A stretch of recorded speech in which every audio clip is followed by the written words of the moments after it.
David, how are you? Good yourself? Good, very good. David is obviously joining us ahead of the AIB Munster Club football final at the weekend. Kerins is playing against Newcastle West. I just wouldn't mind just piggybacking on what Jason was saying there, David. You've obviously come up against Michael Murphy during your own playing days, and obviously one of your finest days was in 2014 when you actually took down Donegal. But what would be your memories of him, and I suppose what type of a force of nature was he to come up against when you're playing against him and trying to stop him? I know he would have been out. Maybe I'd say he was probably every throw-in you ever contested against Donegal, he was probably in around there. Yeah. Not sure. He was a fantastic footballer, fantastic leader. We first came across him. It was funny in hindsight. We played minor against him in 2006, and he would have been a year younger than us. And himself, he was marking Tommy Walsh midfield. On the minor team, it was like the land of the giants. The two of them were men. I don't know how they qualified as minors, either of them. But since then, we've kind of obviously been up against each other for the best one. So that's probably a long time. So no, he was a fantastic player. He was the one guy that was probably universally liked by everyone, every county. Huge respect. And then I was lucky enough, and when I went to Australia. With the international rules, he was there, and it was great to see him up close. And he's as impressive off the field as he is on the field. He was an absolute he was funny there. You say he was a giant as a minor. Like he was such. I think it was Joe Bradley did christen him the man child. I remember even him playing Sigerson. He was nearly so. He was a fully developed man almost at 18 or 19. That's probably why it's very rare that lads can seamlessly fit in from minor to senior football. But he was someone that was able to.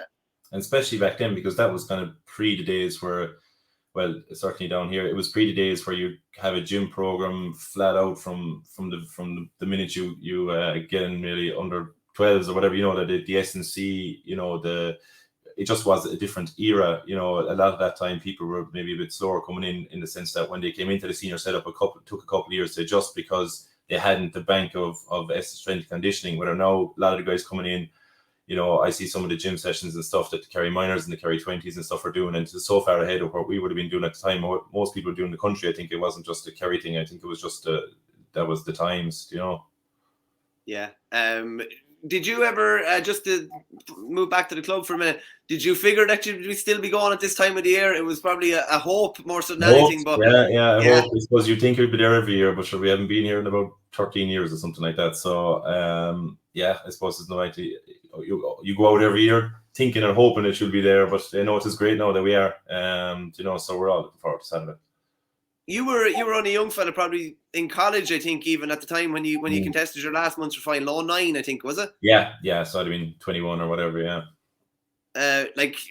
Was it a sort of case where you think these things are going to come around? The typical kind of young fella, when you get that success at an early age and you think, we'll be in one every couple of years, but it doesn't really work out like that, particularly down in Kerry. With Kerry, I probably would have been thinking that because I would have been. Say Kerry would have been won it in 2004. They were in the final in 2005. They won it in 06 when I was a minor. I was kind of drafted into the pen in 07, and they won it. Then we lost the final 08, and we won in 09. So in 09, it was the Kerry thing where I said, "Look, this is great," And then all of a sudden, just a famine for a while, Whether the club, we won the county final in 2002. We hadn't been in a Munster club final before, so it wasn't like the sense of expectation. Now we had a very strong team. We thought that we lost the county final replay in 08, and then we got the Munster club final in 09. So we thought we were going to contest more or maybe win a little bit more comfort level, but it wasn't. We didn't have the sense of as much of expectation of Sharks Grand we'd be here next year with the club. Do you try and put that message into the Kerry lads now, particularly the younger Kerry fellas that after winning their first All-Ireland only a couple of months ago, that we can't get complacent, we have to kind of kick on. One is great, but we don't want to be looking back in 5 or 6 years time and thinking we only got one. So you're trying to, you were the young fella back then, maybe not listening to the older fellas when they were saying that to you. So is it a bit of a role reversal now? You kind of don't really have, not that you don't have to, but I had that experience after 2009, and then say the lads who won it in 2014 had that experience because they thought, we're going to keep kicking on. And now the lads now, maybe the fact that they had won so many minors and it hadn't happened up to now, they don't take it for granted as much as someone who, if they had come straight in after winning the 5 or 4, whatever they won, the 4 or 5 minors in a row and won the senior, they would say that, so it's grand. But I'd say the fact that they found it. We found it hard to get over the line since all those great minors have come in. Probably means that they're not taking it for granted as much as maybe they might.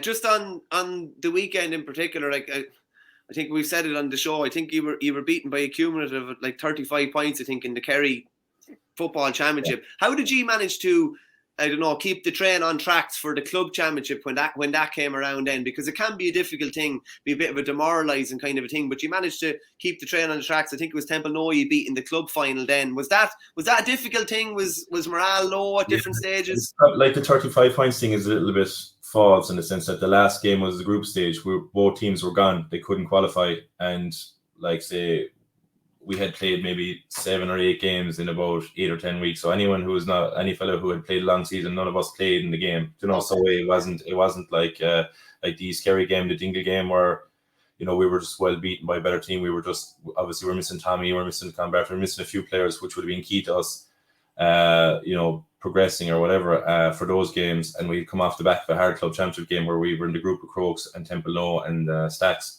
So, we were probably a little bit fatigued, and then it just didn't go right for us. So then we had a month off after that game to get everybody back injury-free, to get the form that we had going into the club championship maybe 10 weeks before that, and kind of reset and, a bit of training, add a bit of fun back into things. I think they made a big difference. It's a very interesting one, David, from the point of view of, I know Peter Cook was doing it with Mike Cullen. I know he's back home now. He was coming back from the States. I know Jason Lonergan did it with Clonmel. But you've 3 boys that are commuting a little bit longer maybe than most people would. I think it's Jack Savage, who I'm actually chatting to later on today. He's back from Dubai. He's Cormac Coffey in Dubai, and is it Gavin O'Brien then in New York. Yeah, that's fair mileage to be clocking up and coming back to play club games. But they were all, I think they contributed 7 points out of the 1-9 the last day. They did, yeah. They played very well in fairness to them, So, but look, I'd say in fairness to the guys, these are kind of games that we burst to come home for. Like Gavin, I think he only came home for the last game. He was home for the rest of them. Jack obviously and Cormac were over there a little bit longer. They went over, at the end of the summer and stuff. So yeah, look, it's a big commitment for the lads, but I'm sure, and Jack will probably reiterate this later, that, these are the kind of games you'd only be bursted to come home for, Yeah, very true. Yeah, very true. From your own point of view, what's going through your head when you're standing on the sideline for too much of the game? I'd say the last day. Yeah. It's a horrible kind of position to be in, because you kind of feel a bit helpless. And I'd imagine when Aero got it back to a point and you're thinking the momentum is with them, you're kind of there's probably all sorts going through your head. Yeah, I suppose you're just thinking, is there any way I can help the lads and try and dig this out? You're just kind of going through, like, is there anything I can do? Is there anything I can say? Like, obviously you're not going to go back on. So that's all I was trying to do. I was just basically thinking, is there anything I can do here now until the final whistle? Is there anything at all I could do, to help? But just glad lads dug it out, thankfully. You're kind of restricted as well once you're sent off. Like, you can't exactly be going up and down the line or anything like that. I think you had a bib on the sideline. You literally have to stay in the one spot nearly, do you? Yeah. Like, you can't be the runner or whatever the thing is. But that's the way it is. It was disappointing, but sure, look, I'm glad just look at that it didn't matter the result, and that I'm not suspended anyway for the final. Can you talk to me about what the last 12 months have been like for you? I think it was around December time you picked up that groin injury. You probably were maybe a bit unsure of your future at the time. It's been a mad kind of a whirlwind of a year when you take in getting back with Kerry, All-Ireland success, and now a Munster final. It's a crazy kind of 12 months. Yeah, I suppose we had a very disappointing finish to the year with Kerry last year. A lot of the season was very good, and into the way we went out in the manner of it was very disappointing.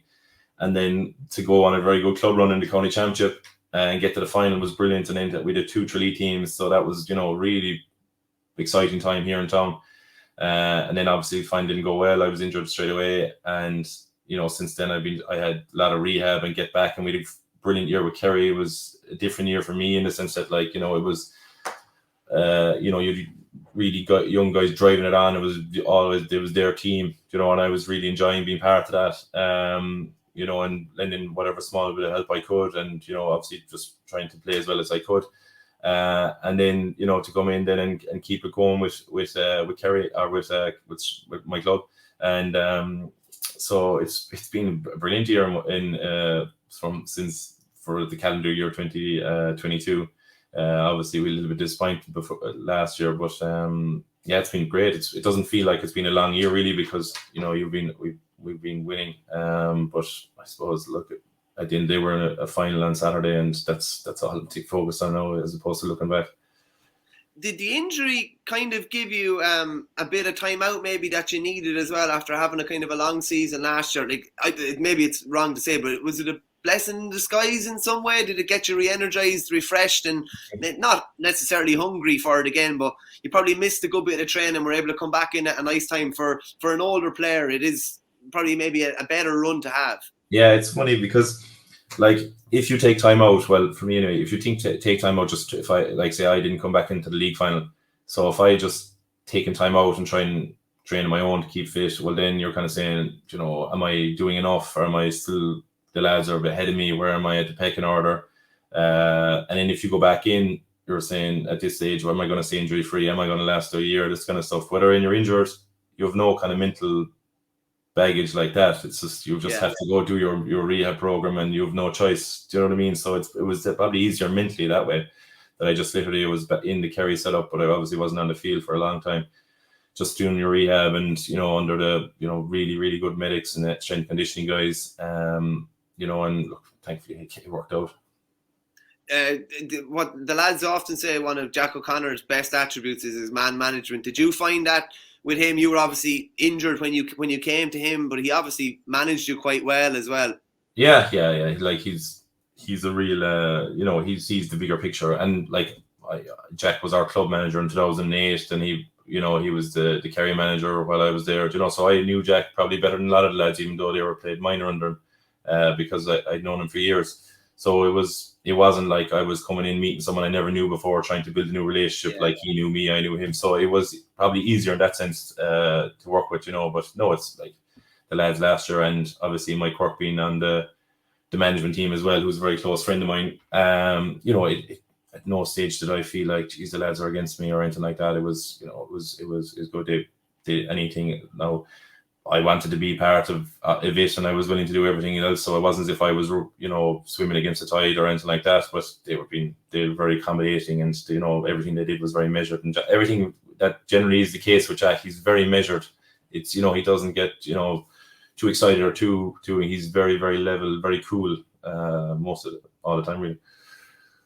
This is a bit of an off-the-wall question, but was it your stag party where the bomber nearly caused an international incident? Yeah, it was. Yeah. Can you just break down what exactly happened there? It sounds like great crack from afar, but I'd imagine maybe it wasn't that much crack. At the time, I thought we were going to go get the plane was going to be turned around and go back to Cardiff. So we were on the way. We went to Cheltenham, the November meeting, and we flew back from Cardiff to Cork. And a friend of mine was just behind him, and we were chatting away, talking to him, and then all of a sudden was saying I think Bomber was sitting beside Kieran Donaghy, and one of the other lads was behind me, and they were just talking, say, what's there, or whatever. And then it was like, oh, Bomber did this, or, you know, he probably called him for some reason. And then, like, I think they came down and he was getting a coffee or something, and they were like, oh, we're not serving you, after what you said. And it was like, what are you on about? Do you know, what's the reason? He's like, look, you know what you said, the captain isn't happy, only that we're so far gone, we'd be turning on the plane. And we were like, Jesus, like, what's after happening here? Like, you know, so everyone was there, and all of a sudden, anyway, he was like, look, I genuinely have no idea what you're talking about. And then she said, look, you said Palm or whatever. And he was like, and then it clicked, and he was like, I was calling him. So there was fierce Googling of Wikipedia pages of Bomber trying to explain, she's look, when the plane lands, you're going to be brought into the captain's cockpit, he's not happy, and all this kind of stuff. But so eventually he went in, and Bomber went in, tried to explain it, and they got it eventually. Did he fit into the cockpit? I think he might have done it from outside.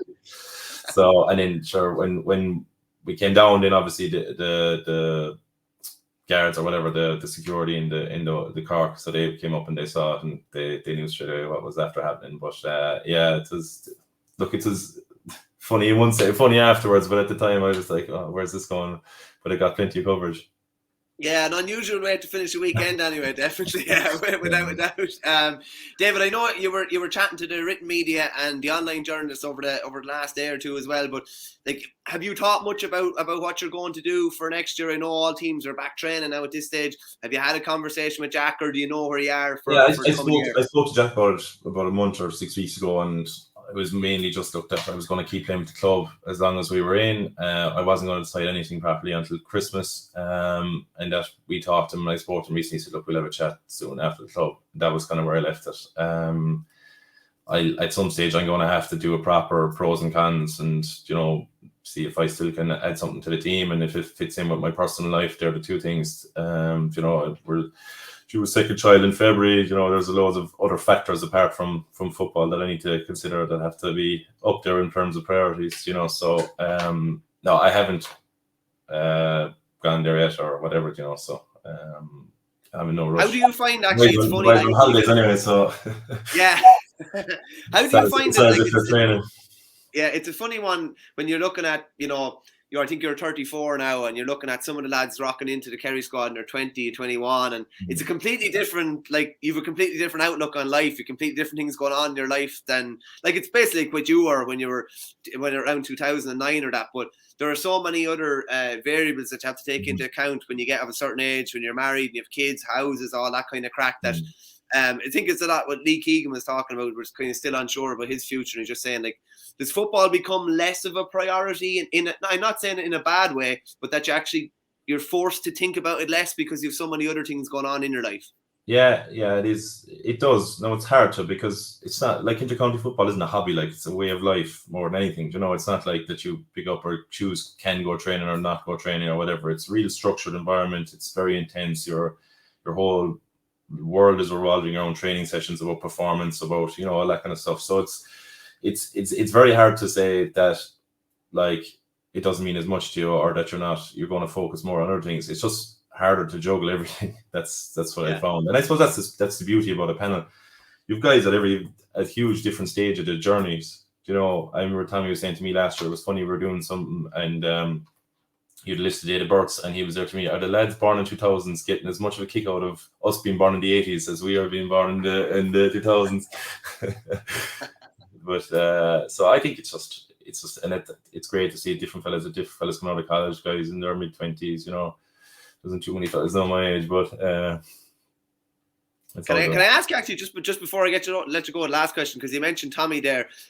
Was it you went to lift Tommy, or Tommy went to lift you in 2019? There's no way I'd lift him.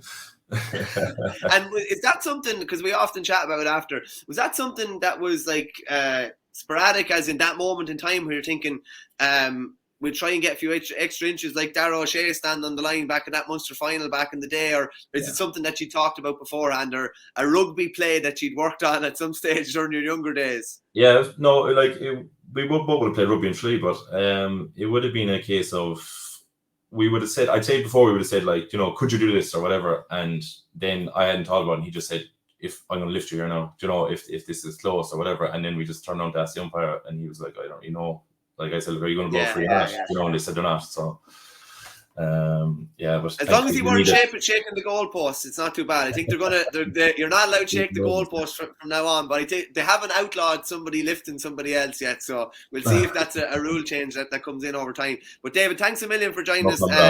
Best of luck. Big weekend, obviously, against Newcastle West. Yeah. I actually have a clubmate of yours waiting to come in. One of the sweetest left footers there has ever been. Declan Quill is on the line to come in. So, Dave, thanks a million for joining us. Really appreciate it. Bye. Thanks a million. Good man. Bye-bye.